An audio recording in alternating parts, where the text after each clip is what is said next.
On est très heureux de vous accueillir. Alors on a au premier rang d'illustres invités, c'est les responsables du plan MMD, que vous connaissez probablement, donc Michel Canet et puis Joël Ancry. Et pour nous, il était important ce 21 septembre de faire ce que l'on fait habituellement, mais on le fait généralement dans un cadre plus national, puisque à cette date, on organise généralement nos universités d'été. Et cette année, pour des raisons un peu spéciales, on organisera notre université d'été en novembre. Ce ne sera pas tout à fait l'été, mais ça sera le plaisir de se retrouver à Toulouse pour rendre hommage probablement aussi à Michel Canet, puisqu'il est toulousain. Et donc, cette année, puisqu'on est à Paris, on voulait qu'il y ait une cérémonie dans le cadre du ministère. Pourquoi cérémonie? Puisque c'est un colloque, mais c'est aussi pour nous un hommage qu'on veut rendre aux personnes malades, à leurs proches, mais également aux professionnels du sanitaire et du médico-social qui sont impliqués au quotidien dans cette confrontation humaine, dans cette vie avec la maladie. Alors tout à l'heure, vous allez vous exprimer, je vous remercie, asseyez-vous, je vous en prie, vous êtes la première intervenante, il suffit de pousser le fauteuil et vous pouvez vous asseoir. Voilà. Donc madame va intervenir tout à l'heure. Je voulais juste vous dire deux mots en introduction. Ce n'est pas un colloque universitaire, scientifique avec bas de page. C'est un moment de rencontre qui pour nous doit être d'abord un moment de rencontre conviviale. Et dans tous ces événements, les gens se rechargent des batteries. C'est-à-dire ils ont le plaisir de partager un certain nombre de valeurs, ils ont le plaisir aussi de partager des réflexions et de découvrir des expériences. Et je vais donner dans un instant pour quelques secondes, parce que vous connaissez tous Catherine Olivet, quand on a le bonheur de l'écouter, on a envie que ça ne s'arrête jamais, donc elle a pris un engagement solennel, ce n'est que quelques secondes. Je vais lui donner la parole pour expliquer pourquoi nous avons choisi pour ce 21 septembre la notion de vulnérabilité. C'est un sujet pour nous important d'un point de vue éthique, la fragilité, la vulnérabilité, mais évidemment la question de la responsabilité vis-à-vis d'une personne vulnérable. Et c'est au décours d'une conversation que Catherine Olivet, qui est quand même pour beaucoup notre muse, on peut le dire, dit « Mais Emmanuel, on devrait reprendre le 21 septembre cette notion de vulnérabilité. À la fois la vulnérabilité partagée entre tous, et c'est vrai qu'au regard d'une maladie neuroévolutive, les vulnérabilités sont fortes. C'est les vulnérabilités au moment de l'annonce, c'est toutes les vulnérabilités dans les représentations que les uns et les autres se font de ce que va être un parcours incertain, chaotique, avec des ruptures, mais c'est aussi les vulnérabilités des proches, qui sont aussi très différenciées, et puis c'est les vulnérabilités des professionnels, qu'ils interviennent dans le domicile ou en institution. Donc on s'est dit, le mot vulnérabilité, ce n'est pas un mot à mettre sous le tapis en disant c'est la faiblesse. La vulnérabilité, c'est une force quand on la reconnaît. Et c'est aussi indicatif de nos valeurs d'humanité. On est humain parce que vulnérable, attentif à l'autre. Bref, la vulnérabilité n'est pas un concept péjoratif. Donc on a mis au cœur de notre après-midi la notion de vulnérabilité à travers un programme, vous allez voir, qui pour nous est important dans la mesure où il cumule à la fois la transmission de savoir et puis l'échange d'expériences. Et vous verrez un petit peu, pour celles et ceux qui sont nos familiers, parce qu'on est un peu comme un cirque de l'espace éthique. Alors, pas MMD parce que le cirque il serait trop récent, mais depuis quasiment 1995, on a comme ça, tu fais partie de notre troupe, donc on a une troupe comme ça qui circule à gauche et à droite, et puis au décours des événements, il y a des gens qui se rajoutent à la troupe et qui nous renouvellent un petit peu et qui nous posent un certain nombre de questions.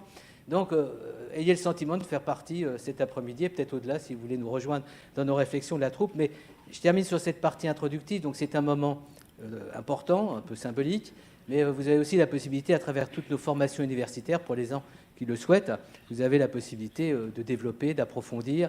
Vous avez également un site et vous avez des films. Vous voyez, Patrice Dubos va filmer la vidéo. Alors, on a été navré de refuser autant de personnes, mais il y a des contraintes que vous pouvez vous imaginer, surtout quand on est au ministère de la Santé et dans le contexte que l'on connaît au niveau national. Bref, vous êtes les bienvenus et puis vous êtes aussi un peu les privilégiés. J'avais dit à Catherine qu'elle avait 2 minutes pour nous dire pourquoi ce concept de vulnérabilité pour nous est important.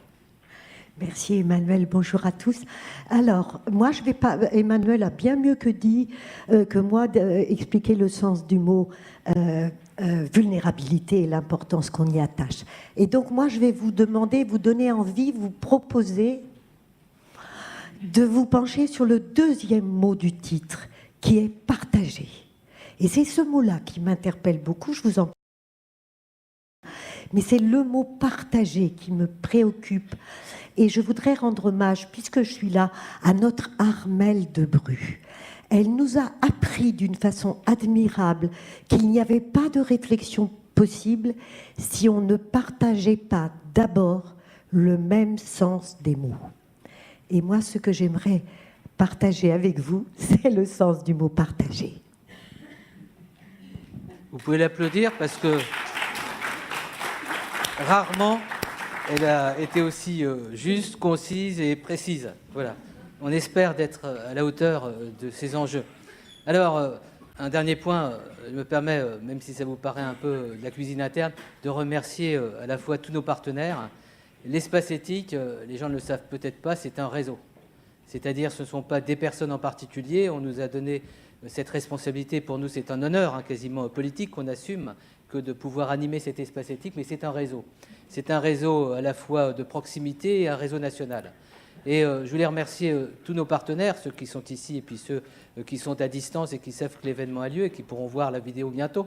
Mais je voulais remercier tout particulièrement, bien sûr, l'Association France Alzheimer, dont le président, vous allez le voir dans un instant, enfin un peu plus tard, il est en vidéo parce qu'il a son village, qui est un moment assez important dans la cité, mais nos relations sont des relations, j'allais dire, continues, de qualité, ne serait-ce qu'à travers Catherine, qui est la présidente de France Alzheimer 93 et qui maintenant est la présidente de leur comité d'éthique. Elle cumule, je veux dire, je ne sais pas si le président de la République accepterait ces cumuls, mais dans le domaine, en tous les cas, de l'engagement, il y a tellement de personnes qui sont prêtes à assumer des responsabilités qu'il en faut qu'ils cumulent, puisqu'elle est également la présidente du conseil d'orientation de l'espace d'éthique d'Île-de-France, notre espace éthique régional. Donc, je voulais rendre hommage à l'association France Alzheimer, à tous ces militants qui, au quotidien, sont dans les centres de répit, sont auprès des personnes malades. Et je pense qu'au moment où on rentre dans une période politique assez chaotique, ce serait aussi intéressant qu'on ait un hommage particulier, y compris le 21 septembre, pour ces personnes, pour ces militantes de la démocratie. Rendre hommage aussi à la Fondation Médéric Alzheimer. Dans un instant, on entendra son président. Pour nous, c'est un pivot central. La Fondation Médéric Alzheimer, vous regarderez sur le site, c'est véritablement une épine dorsale dans la mesure où beaucoup de réflexions en sciences humaines et sociales qui éclairent le territoire souvent incertain et chaotique de la maladie d'Alzheimer sont produites par la Fondation. Donc un grand merci. Un merci tout particulier à un des membres de la Fondation, je pourrais dire à Madame Michèle Frémontier, qui est la patronne, mais je préférais rendre hommage à Fabrice Zil, que vous entendrez tout à l'heure, qui est un des grands philosophes qui s'est investi très en amont sur les questions de la maladie d'Alzheimer, qui donne du sens, qui donne de la parole par rapport à ces questions. Et on a toujours un grand plaisir, non seulement à l'écouter, mais aussi à bénéficier de ses conseils. Beaucoup de choses qu'on fait aujourd'hui ne le se feraient pas s'il n'était pas là. Et puis, un hommage aussi à H Village, je ne sais pas où elle est passée, notre amie de Vivi. Donc, H Village, qui est pour beaucoup d'entre nous le mercredi, le lieu où on va vite sur Internet pour voir un peu les dernières nouvelles. Donc, c'est toute une dynamique, toute une, j'allais dire, complicité, pour ne pas dire une fraternité, comme ça, qui s'est développée à travers les années. Voilà, donc ce sont nos partenaires aujourd'hui, et il en est d'autres, mais que je ne vais pas citer, qui sont vraiment à la fois dans nos actions et dans nos pensées.